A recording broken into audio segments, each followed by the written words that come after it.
Hello বন্ধুরা, good morning. জয়নীলা চ্যানেলের নতুন আরও একটা ভিডিওতে তোমাদের সকলকে অনেক অনেক স্বাগত। সবাই কেমন আছো? আশা করি সবাই ভালো আছো, আর তোমাদের ভালোবাসায় আমিও খুব ভালো আছি।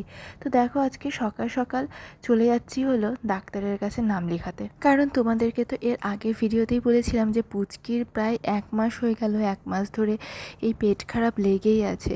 তো হোমিওপ্যাথিক ওষুধে এতদিন ধরে তো খাওয়াচ্ছিলাম, কিন্তু কমছিল না, যেহেতু ওই জন্য আজকে চলে যাচ্ছি এলোপ্যাথিক ডাক্তারের কাছে নাম লেখাতে। তো বাড়িতে তো এতবার চেষ্টা করার ফলেও তো লাগছিল না, কিন্তু ওখানে গিয়ে জানো তো 2-3বার ফোন করার পরেই ফোনটা লেগে গেল, আর তারপর নাম লেখানোও হয়ে গেল। তারপরে তো খুব খুশি খুশি মনে তারপরে বাড়ি ফিরলাম। যাই হোক, মানে এই ডাক্তারবাবুর কাছে 1 মাস আগে থেকে চেষ্টা করছিলাম নাম লেখানোর, মানে দেখানোর চেষ্টা করছি, কিন্তু হচ্ছিল না। শেষমেশ আজকে সেটা হলো। তো গিয়ে নিয়ে তারপরেই হলো, ওখানে গিয়ে নিয়ে আমি আবার নিজের ফোন থেকেই ফোন করলাম, লেগে গেল। কিন্তু বাড়িতে আবার নিজের ফোন থেকে ফোন করেও লাগছিল না, কী যে ব্যাপার জানি না ওখানকার। যাই হোক, নাম লেখানো হলো, এখন শান্তি। তো ডাক্তারবাবু বসবেন সন্ধ্যাবেলা 7টার দিকে, 7টার দিকে যেতে বলেছেন। তো ওখানে 7টার সময় যাব। তো নাম লিখিয়ে আমি বাড়িতে চলে আসলাম। আর এসে নিয়ে তো আমি যখন গেছিলাম তখন আমার শাশুড়িকে বলে গেছিলাম যে পুচকিকে খাইয়ে দেবে। তো পুচকিকে খাইয়ে দিয়েছিল আমার শাশুড়ি মাই। তো তারপরে এসে নিয়ে আমি এই দেখো বেদানাটা ছাড়িয়ে নিয়েছি, আর ওটার জুস বানিয়ে নিয়েছি, ওইটা খাওয়ালাম ওকে খাইয়ে নিয়ে তারপরে এই দেখো, এই ভিডিওটা হলো সন্ধ্যাবেলার ভিডিও। তো সন্ধ্যাবেলায় দেখো চলে এসেছি ডাক্তারবাবুর কাছে, মানে এখানে দেখানোর জন্য চলে এসেছি। 7টার সময় আসতে বলেছিল, তো 7টার সময় চলে এসেছি। কিন্তু এত দেরি, মানে ডাক্তারবাবু বসতে তো অনেক দেরি হয়ে গেছে। 7টার সময় ডাক্তারবাবু ছিলেন, কিন্তু 7:30টায় উনি আবার টিফিন করতে চলে গেছিলেন। তো আবার বলছিল ওখান থেকে, রিসেপশনে বলল যে 8:15 8:30টার দিকে বসবে, কিন্তু ওয়েট করতে করতে করতে করতে ওখানে 9টা বেজে গেছিলো। আর যখন ওয়েট করছিলাম আমরা, মানে ওখানে বসেছিলাম কিছুক্ষণ, এই দেখো ওর আবার খেলার সঙ্গী হয়ে গেল এটা একটা, মানে ওর থেকে বয়সে কম, ছোট হবে। তো ওই বুনু, আর ওই বুনুটার সঙ্গে কিছুক্ষণ ও খেললো।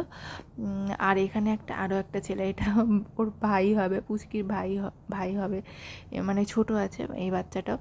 আর ওর দিকে শুধু হা করে তাকিয়ে থাকছে। ওই দেখো বাচ্চাটাকে, কি বড় বড় চোখ, কি সুন্দর, আর হা করে তাকিয়ে আছে শুধু পুচকির দিকে। তো দুটো খেলার সঙ্গী হয়েছিল, কিন্তু খেলার সঙ্গী হলে কি হবে, ওর তো আর ভালো লাগছিল না, কারণ শরীরটা যে ভালো না, তো বেশিক্ষণ খেলতে তো পারেইনি।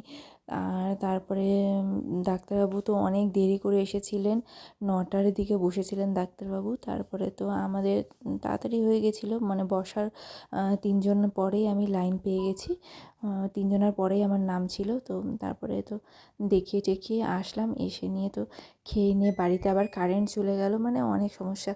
কারেন্ট আসলো যাও, তারপরে তো যাওয়া আসা লেগেই আছে। কিন্তু ওকে দেখো, ও তো প্রচণ্ড ক্লান্ত, কারেন্ট যাক আর না যাক, মানে কারেন্ট থাকুক আর না থাকুক ও তো ঘুমাবে। আর দেখো, ও তাড়াতাড়ি ঘুমিয়ে পড়েছিল, কারেন্ট ছিল না, মানে তখন কারেন্টটা আসেইনি, ও ঘুমানোর পরে একটু পরেই চলে এসেছিলো। কিন্তু ও তো এত মানে ক্লান্ত গোটা দিন, তো তাড়াতাড়ি ও ঘুমিয়ে পড়েছিল। যাই হোক, আজকে তো ডাক্তারবাবুকে দেখানো গেল। এই ডাক্তারবাবু দেখানোর জন্য কতদিন ধরে অপেক্ষা করেছিলাম। যাই হোক, দেখানো গেল বলে মনটা আজকে একটু শান্তি পাচ্ছে। তো বন্ধুরা, আজকের ভিডিওটা আমি এখানেই শেষ করলাম। আজকের ভিডিওটা এতটুকুই। আর আমার ভিডিওগুলো যদি তোমাদের ভালো লেগে থাকে তাহলে অবশ্যই লাইক করো, আর আমার চ্যানেলটাকে সাবস্ক্রাইব করে দিও। তো এভাবেই সাথে থেকো, পাশে থেকো, আর দেখা হবে আবার নেক্সট কোনো ভিডিওতে। ততক্ষণের জন্য টাটা, বাই। সবাই সুস্থ থেকো, ভালো থেকো, গুড নাইট।